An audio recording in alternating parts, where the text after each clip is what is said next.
أعوذ بالله من الشيطان الرجيم. بسم الله الرحمن الرحيم. تبارك الذي نزل الفرقان على عبده ليكون للعالمين نذيرا. الذي له ملك السماوات والأرض ولم يتخذ ولدا ولم يكن له شريك في الملك وخلق كل شيء فقدره تقديرا.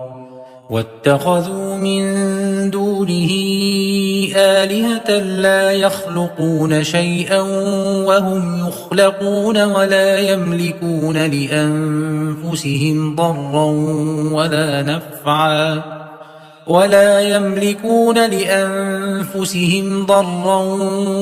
نفعا ولا يملكون موتا ولا حياة